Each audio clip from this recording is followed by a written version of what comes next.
नमस्ते, प्रणाम। हम खुशबू और ये है दीपक भैया। देखिए भाग गए कैमरा लेके। और बताइए और क्या हम लोग शूटिंग कर रहे हैं, अभी रेस्ट कर रहे हैं थोड़ा। और दिखाइए मेनका जी हैं, जिया ये जी है हैं। वो है जिया। जिया हाय करो। हाय। और ये है मेनका दी। नमस्ते, प्रणाम। हम एक तो मेनका खान और आप लोग बहुत सारा हम लोग को प्यार दीजिए, दुलार दीजिए, आशीर्वाद दीजिए कि ऐसे ही हम लोग शूटिंग करते रहे, आगे बढ़ते रहे और आप सबसे मिलते रहे। और वो है बूटी। भाग गए। देखिए नमस्कार, प्रणाम, अस्सलाम वालेकुम। हम आप सबके छोट भाई इरफान दीवाना। तो अभी हम लोग शूट कर रहे हैं, यानी कि शूट हो गया, ख़त्म और कंप्लीट हो चुका है।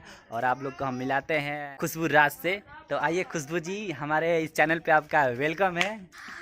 नमस्कार, प्रणाम। जैसे आप लोग आशीर्वाद प्यार बनाते हैं वैसे अभी भी बनाइएगा, हमेशा बनाते रहेगा। वहाँ जिया बैठी, जिया को जिया राज, आइए जिया जी अभी रेस्ट कर रही है।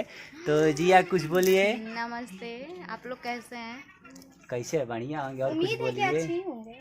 अब मैं वीडियो बना के थक चुकी हूँ। अच्छा, कमेंट करके बताइए कि जिया पहले से अच्छी लग रही है ना। देखिए मोटी थोड़ा हो गई है, क्योंकि काजू किशमिश एकदम खा रही है। एकदम कहना नहीं है, बोतल का बोतल खत्म हो रहा है काजू किशमिश से।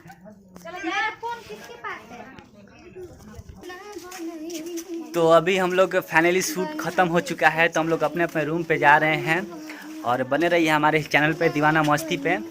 और जिया कुछ बोलिए। और खुशबू जी गुनगुना रही है अपनी सुरीले आवाज़ में। गाना सुना रही है आप लोगों हाँ, खुशबू कहने आ जा। तो बहुत मेहनत, धूप बहुत था, को। तबीयत मेरा खराब हो गया है। जैसे आप लोग इरफान भैया के चैनल को सब्सक्राइब किए ना, वैसे मेरे चैनल को जी, खुशबू राज खुशबू राज ऑफिशियल। ऑफिशियल। और जिया के भी चैनल है, जिया राज ऑफिशियल। आप लोग यूट्यूब पर सर्च कीजिए जिया राज ऑफिशियल, जिया राज ऑफिशियल, खुशबू राज ऑफिशियल, सबका ऑफिशियल चैनल है। तो उस पर बहुत सारा हम लोग का शॉर्ट वीडियो आता है। अभी हमारे दीवाना मस्ती पे एक पुदीना वाला वीडियो आया है। मेरा इंस्टाग्राम आईडी है, ठीक है? क्या है बता दीजिए। क्या था? खुशबू साल 9523। अच्छा, और कोई आईडिया आपका? भोजपुरी क्वीन 9523। Okay okay.